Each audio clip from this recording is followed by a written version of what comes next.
Buongiorno cari amici, benvenuti anche oggi alla 30ª lezione di radiestesia basic del vostro Marietto Veneziano. Bene, ma prima di iniziare il vostro Marietto vi chiede come ogni volta di iscrivervi al canale YouTube di Hildegard del vostro Marietto Veneziano, di venirci a trovare nei nostri gruppi Facebook e anche in Telegram nel gruppo dei magici arcieri Bertoldini. Qui sotto vedete in descrizione il link per poter accedere a questi gruppi e mi raccomando anche un bel super like se vi scappa. Bene, qui vediamo il quadrante radiostesico per la valutazione che si può scaricare nel sito alcapitano.altevista.org. Oggi vedremo un quadrante molto particolare, molto importante, che serve per rinforzare i corpi sottili del nostro corpo. Quindi qui mettiamo il testimone e facciamo la classica domanda a questo quadrante radiostesico per la valutazione: se questo trattamento va bene per noi. Prendiamo il pendolino, che in questo caso qui è di ottone, ma voi potreste avere benissimo qualsiasi altro tipo di, come si suol dire, pendolino. Mettete qui il vostro testimone, che vi ricordo può essere tranquillamente una fotografia, un pezzo di carta con scritto nome, cognome e data di nascita o qualcosa di biologico, e fate la domanda e vedete che il pendolino vi dice in questo caso qua di sì. Vedete cari amici? Quindi a questo punto voi siete sicuri che questo trattamento funzionerà per voi per rinforzare il vostro campo energetico dei corpi sottili.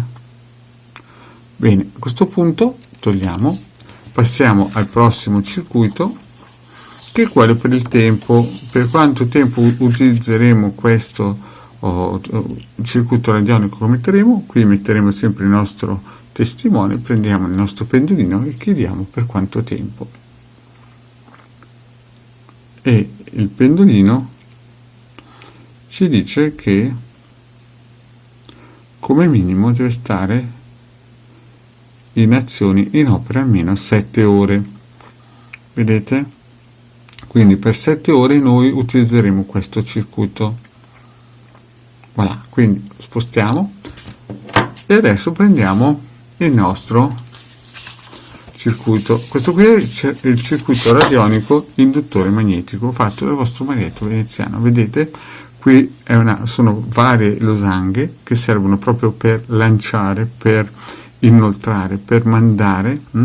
Qui vedete forza magnetica vitale, forza curativa, e qui ci sono le varie possibilità, le varie, come si suol dire, qualità che vengono lanciate al nostro obiettivo. Non c'è bisogno del NOR perché c'è il pallino. Vedete che tutto è blindato da questa protezione disimpregnante. Qui chiaramente il nome del vostro Marietto Veneziano, il simbolo di Giove. Qui mettiamo il nostro testimone, prendiamo il nostro pendolino e lo facciamo roteare in senso orario.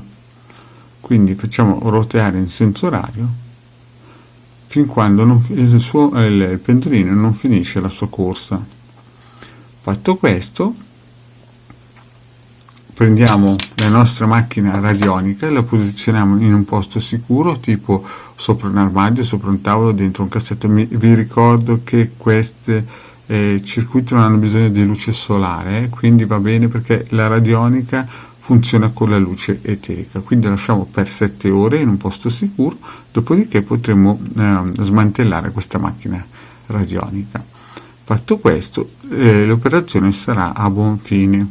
Bene cari amici, per oggi è tutto. Il vostro Marietto vi ringrazia. Vi ricordo che questo circuito è nella 4ª dispensa dei aceri Bertoldini, che si può scaricare nel sito alcapitano.altevista.org oppure nei migliori gruppi di Facebook, dove il vostro Marietto è moderatore. Il vostro Marietto l'ha già piazzato lì ed è scaricabile gratuitamente. Grazie cari amici, vi rinnovo l'invito per iscrivervi al canale di YouTube di Hildegard e Marietto Veneziano, di venirci a trovare nei nostri gruppi Facebook e anche in Telegram, dove al lunedì sera alle 20:30 Hildegard e Marietto Veneziano, coadiuvati da Miles, tengono un percorso esoterico. Qui sotto ci sono i link in descrizione. Grazie cari amici e alla prossima, ciao!